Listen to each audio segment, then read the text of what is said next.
특성상 성능이 좋지 않은 기기가 많고요. 그래서 보안 기술을 더욱더 적용을 잘 안 하게 되는데요. 그러다 보면 IoT 기기들도 뭔가 이렇게 정보를 다루기 때문에 그 정보들을 유출이 될 수도 있고, 그리고 IoT 기기들이 다 도스 공격을 통해서 동작을 멈추게 되는 경우, 그러면은 서비스 자체가 안 되지 않습니까? 예, 그렇기 때문에 디도스 공격 방어 IoT 기기가 연결된 네트워크 안에서 디도스 공격을 최대한 예방할 수 있는 그런 동적 경계망 기술을 소개해 드리려고 합니다. 네, 발표 순서는 이렇고요. 제가 말씀드리고자 하는 기술이 바로 좀 전에 동적 경계망 기술이라고 말씀드렸는데, 이번에는 앞에 붙어있는 이 수식어가 조금 달라졌죠.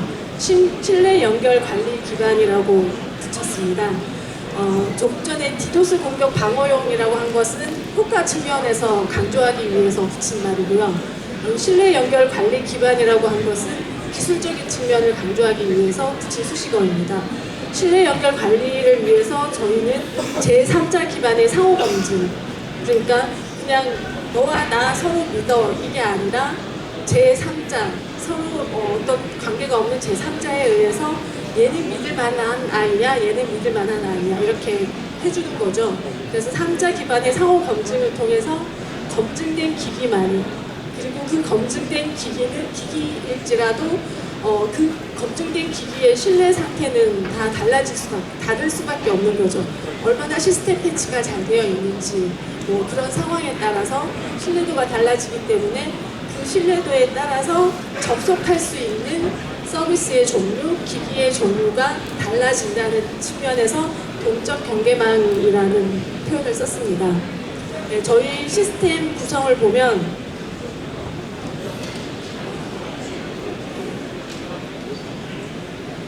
이게 잘 안 보이네요.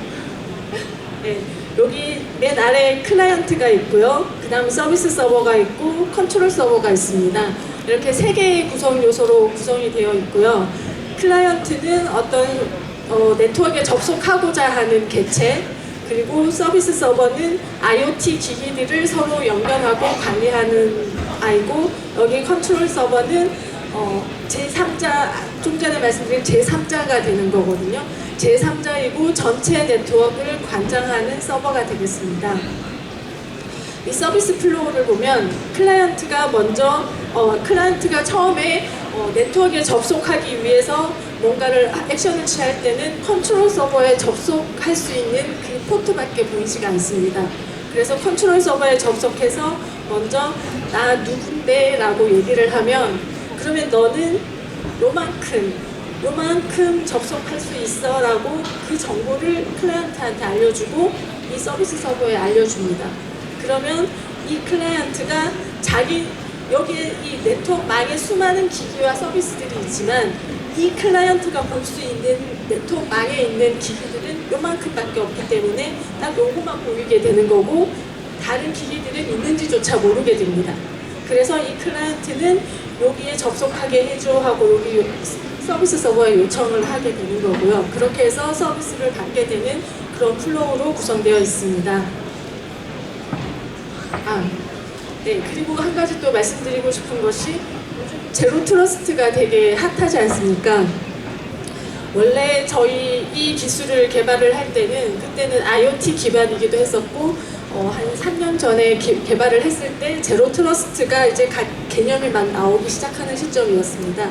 그때 저희가 이 기술을 개발을 했는데, 그 이후에 제로 트러스트 개념이 나오는 걸 보니 딱 이 기술이 제로 트러스트에 필요한 핵심 기술이더라고요.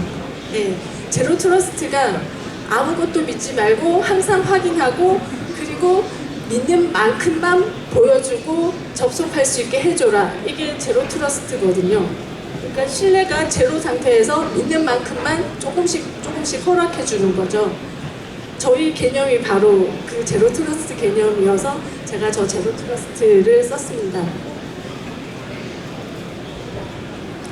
저희가 이 기술을 개발할 때 처음에 목표로 삼았던 부분은 보안이라는 것은 그냥 이게 암호를 일반적으로 우리가 아무거나 이렇게 암호를 만들 수도 있거든요. 하지만 암호는 항상 표준화된 암호를 쓰고 있지 않습니까? 예를 들어서 AES라든지 아니면 우리나라에서 만든 시드나 이런 아리아라는 그런 기술들, 예, 그런 표준을 이용하는 이유가 그 표준이 되기까지 수많은 공격을 해봤는데 안 뚫리더라. 그게 보장이 되는 거거든요.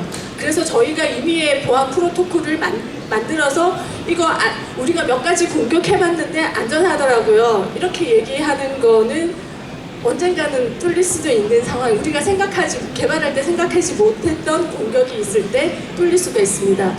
그래서 저희는 표준 기반으로 했으면 좋겠다라는 생각을 했고요. 그리고 IoT 기기일수록 디도스 공격에 더 약할 수밖에 없기 때문에 디도스 공격을 방어할 수 있으면 좋겠다라는 생각을 했습니다.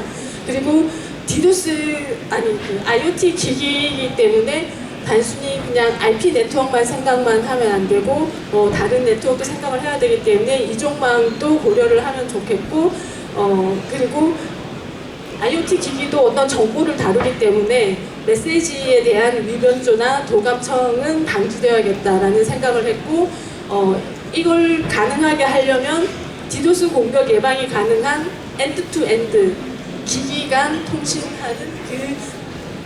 통신하는 두 양당 간에 서로 신뢰 연결이 되어야겠다라는 생각을 했고요.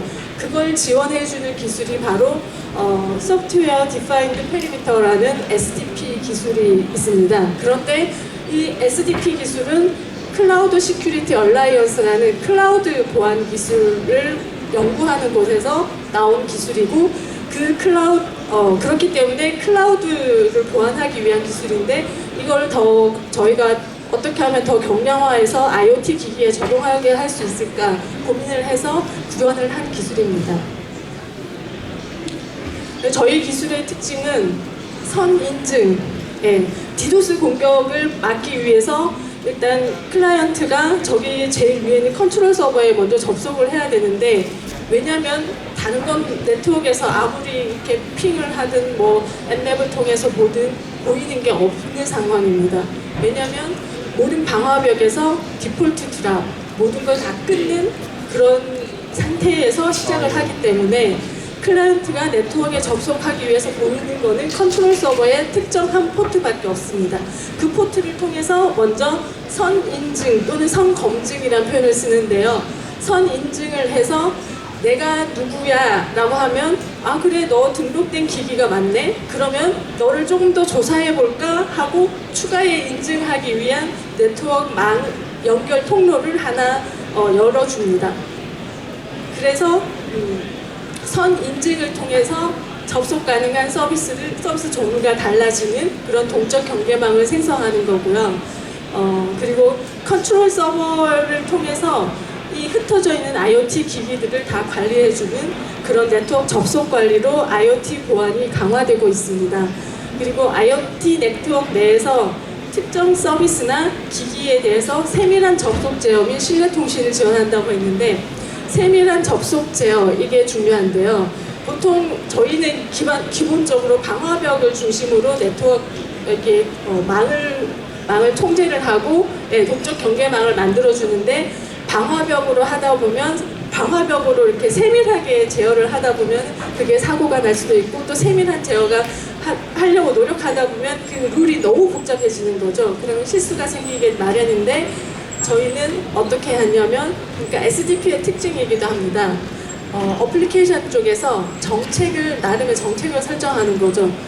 이 클라이언트가 이런 상태일 때 요만큼 접속할 수 있고 이 클라이언트가 다른 상태일 때는 또 요만큼 접속할 수 있고 그걸 그냥 GUI 상에서 했을 때 그게 바로 방화벽 룰로 생성돼서 네트워크단에서 어플리케이션 영역에서 저희가 이렇게 정책을 설정하고 제어를 했지만 실제 실행하는 네트워크단이라는 게 더 큰 특징이고요. 그래서 더 안전하다고 저희는 생각을 하고 있습니다. 그리고 두 번째로 컨트롤 서버를 이용해서 네트워크 접속 관리하기 때문에 더 안전하다. 제가 방금 말씀드린 그 내용이고요. 그리고 세 번째가 UI 기반의 정책 설정을 통해서 세밀한 제어를 할 수 있다라는 걸 내세우고 싶습니다. 예, 조금 전 말씀드린 거에 이어서 더 저희 우수성을 조금 더 말씀드리자면요. 말씀드린 대로 클라우드 시큐리티 얼라이언스에 의해서 발표한 소프트웨어 디파인드 페리미터라는 스펙을 준수를 했고요. 그런데 이 스펙이 재작년 3월에 새로운 2.0이 나왔습니다. 저희는 1.0만 나와 있을 때 구현을 했는데 2.0 스펙을 봤는데 2.0에서 추가된 부분은 제로 트러스트와의 연관성을 설명하는 부분이 늘었고요. 그리고 그 기기를 등록하는 과정을, 그러니까 1.0에서는 기기 등록하는 과정에 대해서는 전혀 언급이 없습니다. 그런데 2.0에 가면 기기를 등록할 때 조금 더 이렇게 쉽게 자동화할 수 있는 그 플로우가 나와 있는 거여서 SDP라는 컨셉을 구현하는 그 핵심에서는 크게 벗어나지 않아서 1.0이든 2.0이든 그 핵심 기술 파트에서는 크게 차이가 없다라고 저희는 판단을 하고 있고요. 그리고 두 번째로 선인증 통과할 때 기기 인증을 위한 추가의 통신이 가능하다. 조금 전 말씀드렸고요. 그리고 인증 결과 및 상황에 따라서 접속 가능한 영역이 달라지는 거고요. 그리고 권한이 없는 서비스나 기기 클라이언트는 존재 여부, 네트워크 상에 있는지조차 알 수 없기 때문에 이게 바로 디도스 공격이 안전하다고 말씀드리는 그 요점이 되거든요. 해커는 이미 등록된 기기가 아닌 임의의 기기로 들어올 가능성이 아주 높고요. 그렇게 됐을 때 그 기기로 접속할 수 있는 네트워크의 경계는 네트워크 안에 볼 수 있는 게 거의 없는 거죠. 그러면은 볼 수가 없는데 공격은 당연히 못하는 거죠. 그 개념에서 저희는 디도스 공격 방어가 가능하다라고 생각을 하고 있고요. 그 다음 선기기 검증 기반이라고 했기 때문에 지금 계속 강조드리는 게 먼저 기기를 네트워크에 연결시키기 전에 최소한의 경로로 먼저 EI가 누군지 확인하고 추가로 더 확인하고 그러고 경계를 만들어준다라는 그런 특징이 있어서 그걸 계속 강조를 드리고 있고요. 그리고 SPA라는 선기기 검증을 위한 어떻게 보면 패킷이 있는데요. 싱글 패킷 오소라이제이션에서 싱글 패킷, 하나의 패킷, 짧은 패킷이지만 그 안에 HOTP라고 해서 매번 달라지는 숫자가 들어가고 그리고 매번 달라지는데 그게 검증 가능하기 때문에 리플레이 어택을 막을 수 있는 거고요. 그리고 AES를 통해서 그 패킷이 암호화되어 있어서 더 유출되지 않을 수 있고 HMAC 적용해서 그 패킷이 변조 여부를 알 수 있는 그래서 재전송 공격 방어, 메시지 기밀성, 무결성이 보장되는 그런 메시지라고 볼 수 있습니다. 그리고 TLS 및 DTLS를 모두 적용을 하되 TLS, DTLS를 우리가 흔히 우리 SSL 통신, 인터넷 할 때 SSL 통신을 하는데 SSL 통신이라고 다 똑같지 않습니다. SSL 통신에서 가장 기본적인 모드는 양쪽 다 인증하지 않고 그냥 기본 키로 이렇게 암호화하는 그런 모드가 있고요. 또 다른 하나의 모드는 클라이언트가 서버만을 인증합니다.